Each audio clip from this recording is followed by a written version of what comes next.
नमस्कार, आप देख रहे हैं पहली आवाज न्यूज और मैं हूं आपके साथ मानवी ठाकुर। शुरुआत करते हैं आज की खास खबरों के साथ। Anuppur little angel convent school पर लगा जिला शिक्षाधिकारी के आदेशों की अवहेलना का आरोप। अनूपपुर में जिला शिक्षाधिकारी के आदेशों की खुलेआम अवहेलना हो रही है। निजी स्कूलों को किताबें और यूनिफॉर्म की सूची दुकानदारों को उपलब्ध करानी थी, लेकिन हकीकत इसके उलट है। रामनगर का लिटिल एंजल कॉन्वेंट स्कूल चर्चा में है, जिस पर मनमानी का आरोप लगा है। 17 मार्च 2025 को जिला शिक्षाधिकारी अनूपपुर ने आदेश जारी किया था कि सभी निजी स्कूल अपने यहाँ उपयोग होने वाली किताबों और यूनिफॉर्म की जानकारी स्थानीय दुकानदारों को दें और पावती 15 दिनों के भीतर जमा करें। आदेश का उल्लंघन करने पर एफआईआर और सख्त कार्रवाई का प्रावधान भी है, लेकिन जिले के रामनगर थाना क्षेत्र में संचालित लिटिल एंजल कॉन्वेंट स्कूल इन निर्देशों को दरकिनार कर चुका है और स्थानीय दुकानदारों को बिना जानकारी दिए अचानक यूनिफॉर्म बदल दी गई, जिससे स्थानीय दुकानदारों को लाखों रुपए की आर्थिक नुकसान पहुंचा है। विद्यालय प्रबंधन की मनमानी से न सिर्फ दुकानदार बल्कि अभिभावक भी परेशान हैं। उन्हें नई ड्रेस और किताबें महंगे दामों पर खरीदनी पड़ रही हैं, जिससे नाराज दुकानदारों द्वारा जिला शिक्षा अधिकारी से लिटिल एंजल कॉन्वेंट स्कूल पर कार्रवाई की मांग कर रहे हैं। बाइट स्थानीय दुकानदार। आपको जानकारी मिली होगी कि अभी हाल ही में लिटिल एंजल कॉन्वेंट जो स्कूल है वहाँ पर किताबों और ड्रेसेस को बदला गया है। तो जैसा कि नियम ये होता है कि नगर में जितने भी कपड़े या किताबों के व्यापारी हैं उन्हें लिखित में सूचना देनी पड़ती है और लेनी भी पड़ती है उनसे। तो क्या आपको ऐसी कोई सूचना दी गई थी? ऐसी कोई भी सूचना हमको नहीं दी गई, जबकि बच्चे यहाँ आते हैं और पूछ के लौट जाते हैं, क्योंकि सबको पता है कि यहाँ ड्रेस मिलता है, लेकिन कोई भी बदलने के पहले या कि बाद में कोई सूचना हमको नहीं दी गई, ना पूछा गया ना बताया गया। किताबों के बारे में कोई सूचना दी गई? किताबों के लिए भी, जबकि ऐसा नहीं है, नाम बहुत पुरानी दुकान है, 15 साल पुरानी, लेकिन कोई किताबों की भी कोई जानकारी यहाँ तक कि मांगने पर भी नहीं देते उन लोग। ऐसे देते भी हैं तो गोलमोल घुमा के, जिससे स्पष्ट ना हो सके। क्या लगता है आपको, आखिर ऐसी जानकारियाँ क्यों नहीं दी जाती होंगी आप लोगों तक? पता नहीं उनकी अंदर की मानसिकता क्या है कि सभी जगह किताब मिलने से उनको फ़ायदा नुकसान होगा, ऐसी कुछ सोच के साथ ही। कमीशन का भी कोई खेल हो सकता है? कमीशन का भी बहुत बड़ा खेल हो सकता है। धन्यवाद। जानते हैं कि जब भी कोई स्कूल अपने यहाँ ड्रेस चेंज करता है तो नियम ये कहता है कि उसको जितने भी नगर में कपड़े के व्यापारी हैं उन्हें लिखित में सूचना देनी पड़ती है समय से पूर्व, और एक रिटर्न सूचना लेनी भी पड़ती है कि हाँ हमें सूचना प्राप्त हो गई है। सही है। ऐसे ही हमारे नगर में अभी लिटिल एंजल कॉन्वेंट स्कूल में भी ड्रेस चेंज किया गया। बिल्कुल। तो बहुत लोगों ने बातें बनाई कि इसमें कमीशन की वजह से केवल एक दुकानदार को या एक आध दुकानदारों को ही तय किया गया है, केवल वही बेच पा रहे हैं।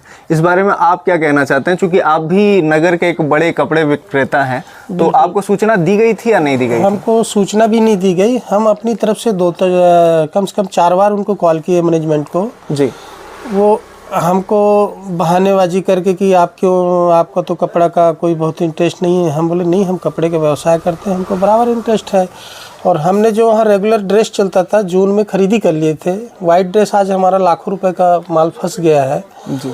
और हमको कोई जानकारी नहीं दिया गया। एक दुकानदार को उन्होंने मनमाने रेट में बेचने के लिए अपने कमीशन के चक्कर में उसको ऑथराइज कर दिया है। जो टी शर्ट और उन्होंने लोवर चालू किया है, हम उसका रेट निकलवाए हैं जबलपुर, कटनी से, रायपुर से निकलवाए। वो ड्रेस 300 में मिलना चाहिए, वो ड्रेस 700 रुपये में पब्लिक को बेचा जा रहा है। और लिटिल एंजल बस नहीं, आदर्श कॉन्वेंट स्कूल भी है, वो उन्होंने भी एक दुकानदार को ये ऑथराइज किया है बेचने के लिए कमीशन के चक्कर में। मैनेजमेंट हर चीज़ मैनेजमेंट करना चाहती है, कॉपी भी बेचना चाहती है, ड्रेस भी बेचना चाहती है और फीस में भी कमाना चाहती है। जैसा कि आपने अभी ही बताया कि आपके पास कुछ पुराने ड्रेसेस का स्टॉक भी पड़ा हुआ है जो अभी पूरी तरीके से बिक नहीं पाया, लेकिन ड्रेस चेंज कर दिया गया। आपको क्या लगता है इसके पीछे कोई ऐसा साइकोलॉजिकल रीजन रहा होगा ड्रेस चेंज करने का, या कोई कमीशन का कारण हो सकता है? सिर्फ कमीशन का कारण रहा है, और मैनेजमेंट और दुकानदार मिलके, 1-2 दुकानदार से इन्होंने आपस में साठ-गांठ करके कमीशन के चक्कर में ड्रेस बदलवा दिया और किसी भी अन्य विक्रेता को सूचना नहीं दी गई। आज हमारा लाखों रुपए का माल फंसा है, उसमें से 10% भी नहीं निकल पाया माल। अब वो तो रिटर्न नहीं होता जहाँ से माल आता है, एक बार वहाँ से बिल बन गया तो वापस नहीं जाता।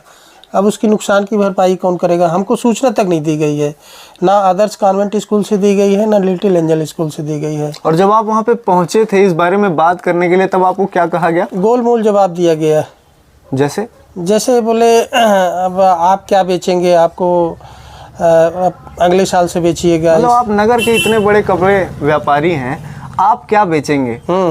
मतलब जरूर सी बात है कि आपसे बड़े व्यापारी को दिया गया होगा तब तो ये कॉन्ट्रैक्ट। वो यहाँ सभी प्रतिष्ठित व्यापारी हैं, जैसे जायसवाल जी हैं, पुराने व्यापारी हैं, बाकी लोग भी हैं। उनका केवल कमीशन के चक्कर में 2 दुकानदारों को दिया गया है काम जी, सिर्फ कमीशन के चक्कर में। क्या आप बता सकते हैं किन्हें किन्हें दिया गया है? एक अंसारी कलेक्शन है जी, चर्च के पास है, और एक अम्बे वस्त्रालय है यहाँ अच्छा पर। जी, कॉन्वेंट आदर्श स्कूल वाले अम्बे वस्त्रालय को दिए हैं और लिटिल एंजल वाले अंसारी कलेक्शन को दिए हैं। चलिए। और प्राइस 3 गुना ज़्यादा करके बेचा जा रहा है जी, तो हमारा तो निवेदन है आप लोगों से कि इसको जिला शिक्षा अधिकारी तक ज़रूर ये बात पहुंचाई जाए, जिससे गरीब पब्लिक को, आम जनता को राहत मिल सके। तो आपकी ये बात जरूर उच्च आयोग, जिला शिक्षा अधिकारी तक पहुंचाई जाएगी। जी। अधिकारी जी, अगर आप सुन रहे हैं तो देखिए व्यापारियों की क्या समस्या है, आप इससे निपटने में सक्षम हैं, आपसे उम्मीदें भी हैं। देखते हैं आप क्या करते हैं। नमस्कार, आपका दिन शुभ हो। खबरों का सिलसिला लगातार जारी है, आप देखते रहिए पहली आवाज न्यूज।